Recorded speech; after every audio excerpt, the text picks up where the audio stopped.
Bonjour, bonjour, bonjour mes frères et sœurs, bonjour à toutes et à tous. J'espère que vous allez bien par la grâce de Dieu. Donc, c'est avec plaisir que la sœur Yolande vous fait cette vidéo aujourd'hui. Donc, nous remercions le Seigneur pour sa grâce, son amour ainsi que sa compassion. J'espère que vous allez bien de votre côté. J'espère que tout se passe bien pour vous à merveille dans votre vie spirituelle ainsi que dans votre vie quotidienne. Donc, pour moi, de mon côté, tout va bien par la grâce de Dieu. Je suis heureuse de pouvoir vous parler à nouveau ce matin. Je veux vous parler d'un témoignage. Hein. Je vais partager un témoignage avec vous.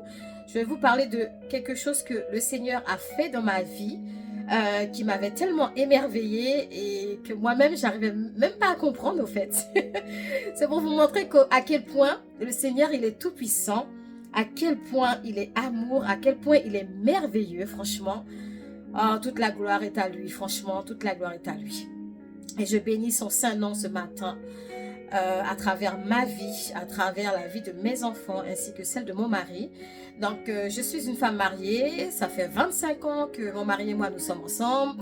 Nous avons 5 enfants, donc voilà. Alors, le témoignage que j'ai pour vous aujourd'hui, mes frères et sœurs, ça s'est passé en 2018. Voilà, en 2018, ça s'est passé. Donc, j'ai eu une césarienne pour mon fils en 2015. Et dans les années suivantes, le Seigneur me montrait, à travers des révélations, il me montrait qu'il allait me donner un autre enfant. Et moi, dans ma tête, psychologiquement, j'étais stressée à mort, j'étais pas bien, j'étais traumatisée suite à cette césarienne que j'avais subie en urgence. Et donc, quand le Seigneur m'a montré qu'il allait me donner un 4e enfant, j'ai dit, Seigneur, pardonne-moi, mais je ne veux plus d'enfants. À cause de ce que j'ai subi à travers cette césarienne, j'étais tellement traumatisée, j'avais tellement la peur en moi. J'avais dit, Seigneur, non, je ne veux plus d'enfants. Je ne veux plus parce que je suis très traumatisée au fait. Et malgré cela, le Seigneur, il me montrait qu'il allait me donner l'enfant quand même. Parce que vous savez, le Seigneur, il est grand, il fait ce qu'il veut. C'est son choix. On n'a pas à décider pour nous.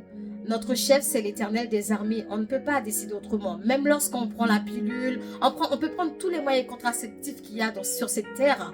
Rien n'est plus fort que Dieu, mes frères et sœurs. Rien n'est plus fort que Dieu. Malheureusement, beaucoup de chrétiennes ne comprennent pas encore comment Dieu fonctionne, malheureusement. Pour elles, elles pensent qu'elles sont plus fortes que Dieu et pourtant non. Personne n'est plus fort que Dieu sur cette terre, mes frères et sœurs. Et donc, le Seigneur persistait, il insistait au fait, et il me disait, mais je vais te donner cet enfant, que tu le veuilles ou non, je te donnerai cet enfant. Et j'ai commencé à jeûner, je me suis mise à jeûner, j'ai dit, Seigneur, non, je ne veux pas de cet enfant, je ne pourrai pas assumer, j'ai trop été traumatisée, j'ai la peur au ventre, j'ai les boules au fait, de retourner à l'hôpital, si c'est pour refaire une césarienne encore, comme celle que j'ai subie précédemment. Non, je ne pourrais pas, je ne veux pas. J'étais là, Seigneur, je ne veux pas de cet enfant, je ne veux pas de cet enfant. Et à chaque fois, le Seigneur, quand je dormais, le Seigneur, il insistait. Il me disait, non, cet enfant, tu l'auras, que tu le veuilles ou non.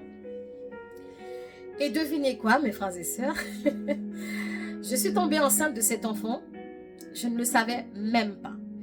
Et un jour, le Seigneur m'a dit, mais t'inquiète pas. Quand je te donnerai cet enfant-là, tu n'auras pas à subir une césarienne, je te ferai accoucher par voie basse normalement.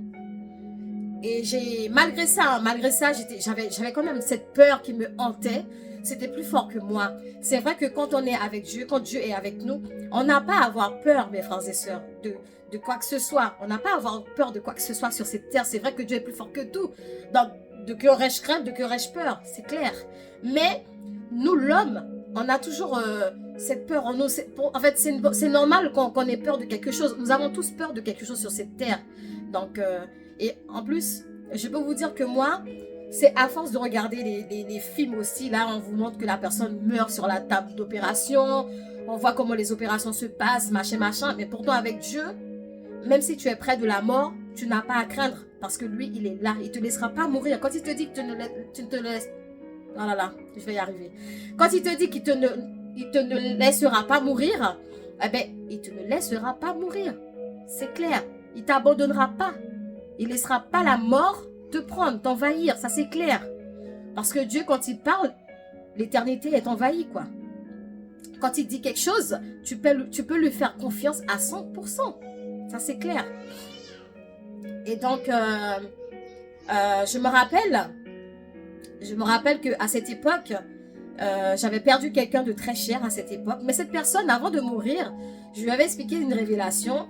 Et cette personne m'a dit, mais si tu n'es pas enceinte, si en vérité, si tu n'es pas enceinte, ben, c'est plus la peine que je sers ce Dieu que je sers. C'était une façon de parler, au fait, pour me faire comprendre que voilà, Dieu est grand. Dieu est formidable, au fait. Et moi, je ne voulais pas y croire. Et cette personne est décédée. Quelques temps plus tard, cette personne est décédée. Enfin, quelques jours plus tard, je vais dire. Et je suis partie à la veillée de cette personne. Je suis partie à l'enterrement de cette personne. J'ai participé à tout avec sa famille. Et après sa mort, je faisais que pleurer. J'étais inconsolable. J'arrivais plus à refaire surface. J'étais tellement... Parce que cette personne était comme un père pour moi. Je tenais beaucoup à lui. Il était toujours là pour moi. Quand j'avais des problèmes spirituels, il me montrait comment prier, comment parler à Dieu, etc., etc. Et pour moi, c'est comme si j'avais perdu un membre de mon corps, quoi. Voilà, quand on est attaché à quelqu'un, c'est très difficile, quoi, de se détacher de la personne du jour au lendemain comme ça. Surtout quand c'est la mort qui passe, quoi. Et après la mort de cette personne, ben, j'ai eu ma tension qui a monté. J'ai été voir le médecin. Et le médecin me dit, mais comment se fait-il que ta tension est montée? Tu n'as pas cette habitude d'avoir une tension aussi haute.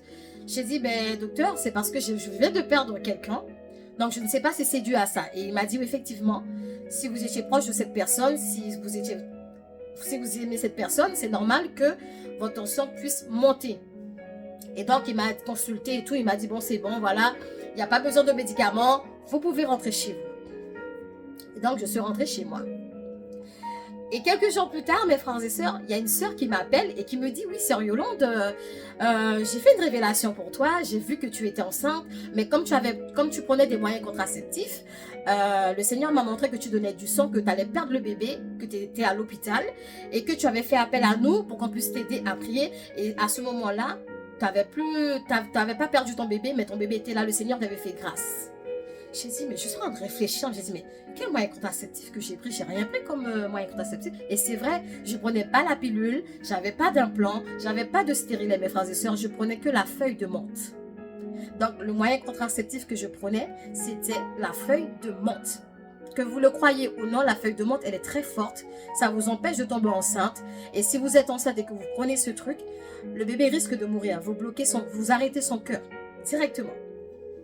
Et quand la servante, elle m'a dit ça, j'ai dit, je vais réfléchir. Et tout de suite, je l'ai rappelé. J'ai dit, ah oui, c'est vrai. Je vois de quoi le Seigneur parle. Voilà telle chose que je prenais. C'est pour ça. Et j'ai arrêté. Mais je ne savais pas que j'étais enceinte, mes frères et sœurs. Je ne savais pas que j'étais enceinte. Et j'étais malade. La tension était là. La tension me fatiguait et tout. Et à un moment donné, mon mari me dit, mais... va voir le gynécologue. J'ai dit, mais chérie, ça sert à quoi d'aller voir le gynécologue puisque j'ai mes règles tous les mois? J'ai mes règles tous les mois. Ça sert à quoi d'aller gaspiller mon argent chez un gynécologue? Et je voulais pas écouter mon mari, je faisais la têtue, la tête de mule. Et c'est là que le Seigneur m'a parlé et la voix me disait, écoute ton mari et va voir le gynécologue. Prends le rendez-vous, va voir le gynécologue.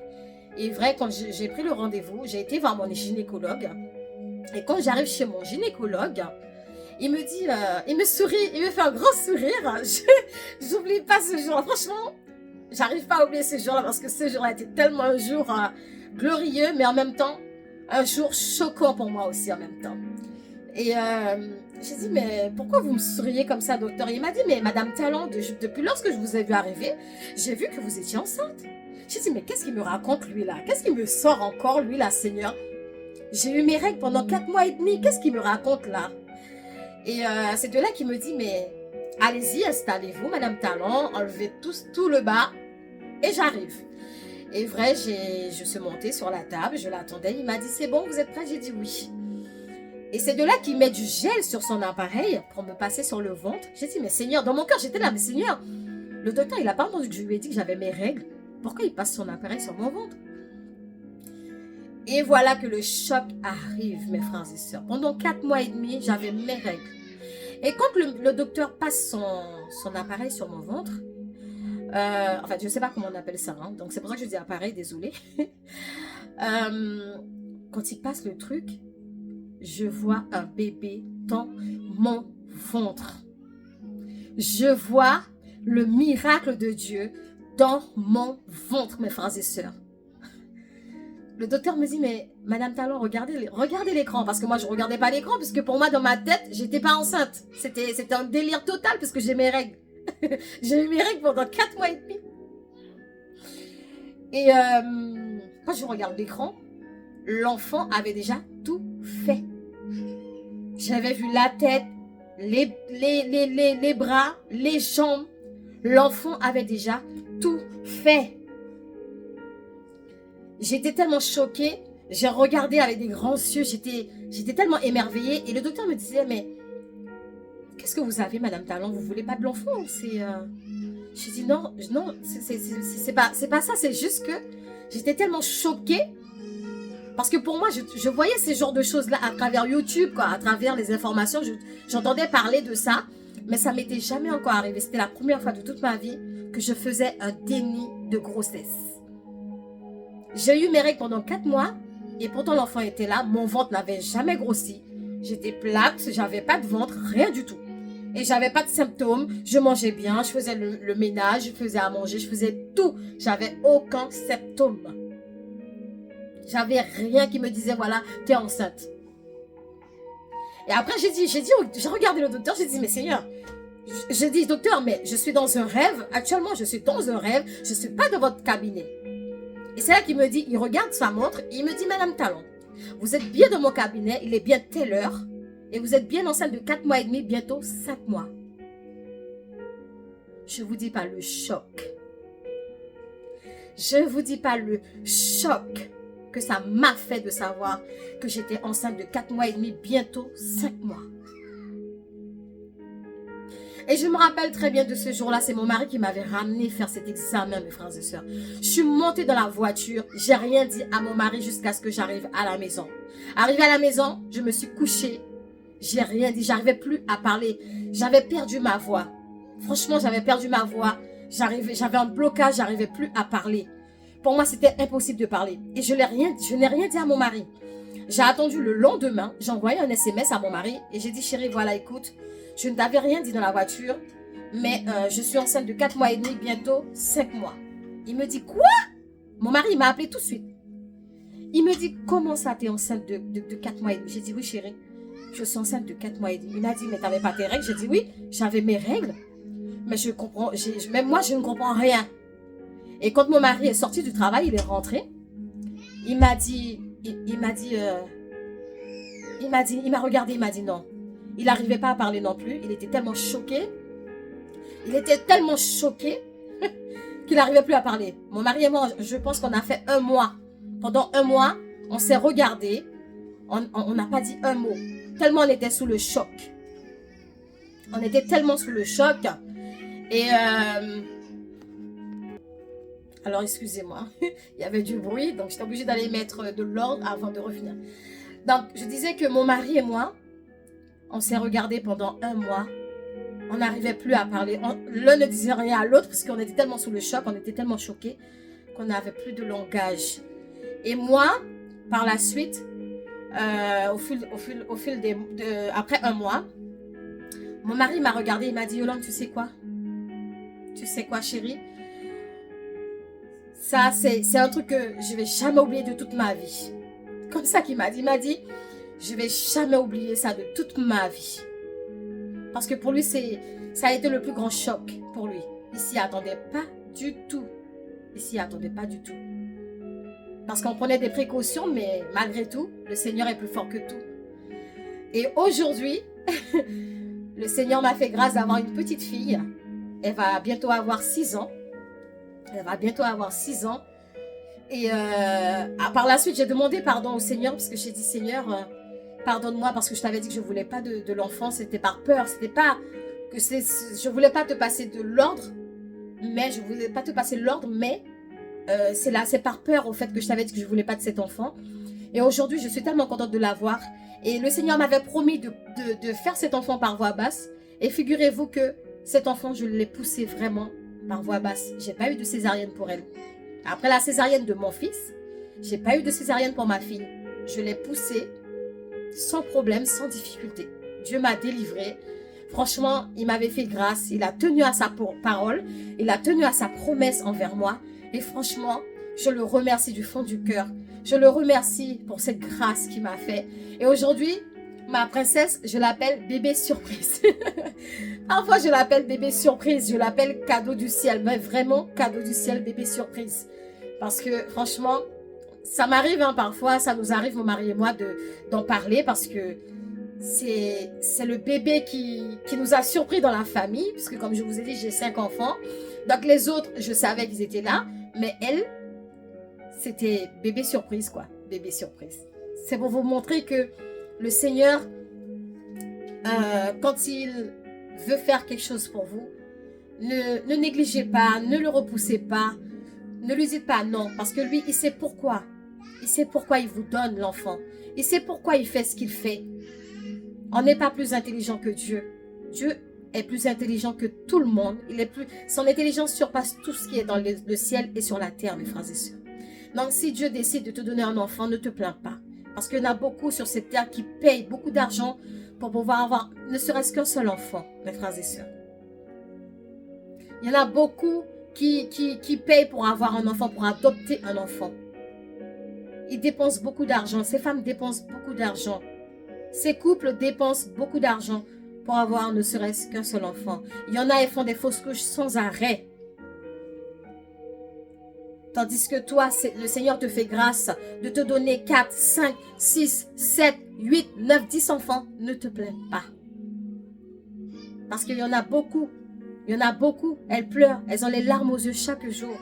À chaque instant, à chaque heure, à chaque minute, à chaque seconde, elles pleurent. Parce qu'elles n'arrivent pas à enfanter. Mais toi, le Seigneur te fait grâce. Profite de cette grâce. Profite de cette grâce. Le Seigneur sait comment il fera avec toi pour que tu puisses nourrir cet enfant, ces enfants. Ne te plains pas. Remercie-le seulement. Dites-lui merci, c'est tout. Le reste n'a pas d'importance. Dites-lui merci, c'est tout. Dites-lui merci pour cette grâce et c'est tout. Moi, en tout cas, je suis heureuse, très fière de mes enfants. J'ai de magnifiques enfants par la grâce de Dieu. Mes enfants sont tellement magnifiques que chaque jour quand je les regarde, je dis merci Seigneur pour ces chefs-d'œuvre que tu as mis dans ma vie. Je le remercie chaque jour pour mes enfants parce que mes enfants sont magnifiques. J'ai des beaux métis chez moi, franchement. Des merveilles. Je suis fière de mes enfants, franchement. Je suis fière de mon Dieu premièrement et je suis fière de mes enfants en même temps. Donc voilà. Je remercie le Seigneur pour tout cet amour qu'il a envers moi. Je ne m'y attendais pas du tout. Donc voilà mon témoignage pour vous aujourd'hui. J'espère que ce témoignage pourra vous aider dans votre situation. J'espère que ce témoignage fera parler beaucoup de lui. J'espère que ce témoignage sera une leçon pour certaines d'entre vous, les femmes. Hein? D'accord? Soyez fortes les filles, soyez fortes.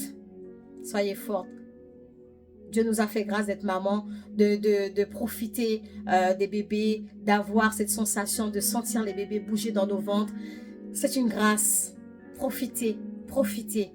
Ne le repoussez pas, au contraire, caressez votre Seigneur. Caressez-le, dites-le merci pour cette grâce infinie envers vous. Et demandez-lui en même temps de bénir celles qui se battent pour en avoir. Demandez-lui de leur donner des enfants, de bénir leurs entrailles aussi, comme il a béni votre entraille. D'accord? Donc voilà, c'est là que je vous laisse. Je vous fais énormément de bisous. Et je vous remercie pour les 1000 abonnés. Merci de me soutenir. Merci de m'écouter. Merci de partager toutes mes vidéos. Merci du fond du cœur. Je vous aime. Je vous aime. Je vous aime de tout mon cœur, sans hypocrisie. Je vous dis à bientôt pour une nouvelle vidéo à la gloire de Dieu. Soyez bénis mes amours. Mouah.